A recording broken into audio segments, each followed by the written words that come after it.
วัสดีค่ะก็กลับมาช่องรักสุขภาพอีกแล้วนะคะช่องของคนรักสุขภาพค่ะวันนี้เอาสูตรราบหมูคีโตแบบง่ายๆกันเลยนะคะด้วยชั่วโมงเร่งด่วนและในช่วงโควิดอย่างนี้มาฝากกันค่ะก่อนไปดูเพื่อนๆอย่าลืมกดไลค์กดแชร์และกด Subscribe ค่ะเราก็จะมาเริ่มในส่วนของหอมแดงกันก่อนนะคะก็เตรียมหอมแดงหั่นไว้นะคะ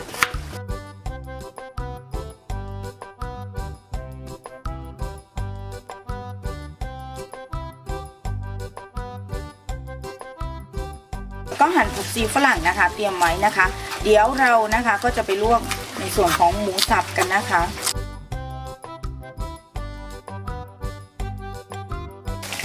ค่ะทีนี้เรามาลวกหมูกันนะรอน้ำเดือดแป๊บนึงค่ะก็ใส่หมูลงไปเลยเอาไปรวนนะคะ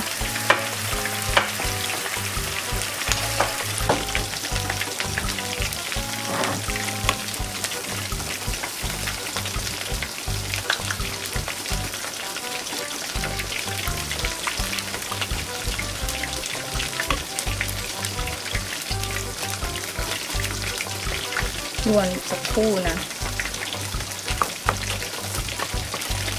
พอสุกนะคะแล้วก็ปิดแก๊สนะคะแล้วเดี๋ยวรอไปทำลาบกันต่อค่ะ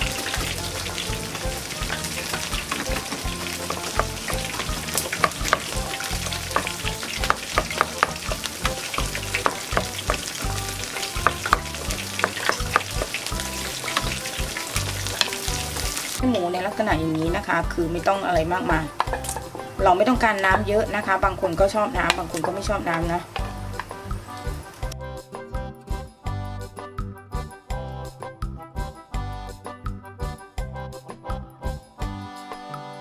แป้งนะคะ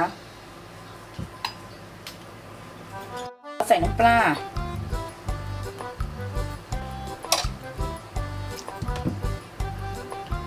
แล้วก็ใส่น้ำมะนาวนะคะ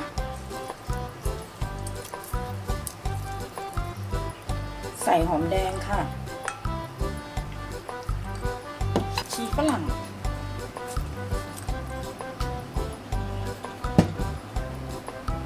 คนให้เข้ากัน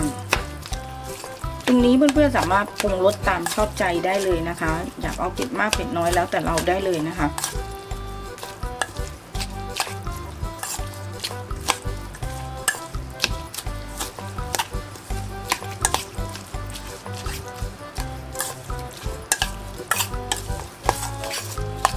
เดี๋ยวเราจะไปจัดเสิร์ฟกันค่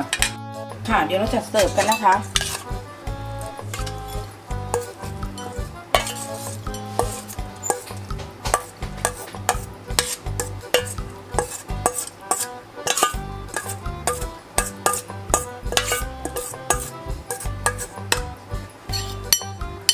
เป็นลาบหมูง่ายๆกันเลยนะคะสำหรับคนทานคีโตนะคะเราอาจจะตกแต่งด้วยใบสะระแหน่อีกนิดหนึ่งเราก็จะได้ลาบหมูแบบนะคะเราก็จะได้ลาบหมูแบบง่ายๆกันแล้วนะคะสำหรับคลิปนี้นะคะทีมงานรักสุขภาพก็ขอลาไปก่อนค่ะถ้าชอบคลิปนี้ของเรานะคะอย่าลืมกดไลค์กันด้วยค่ะและที่สำคัญอย่าลืมกดแชร์จ้าเพื่อบอกต่อคลิปดีๆเจอกันใหม่คลิปหน้าสวัสดี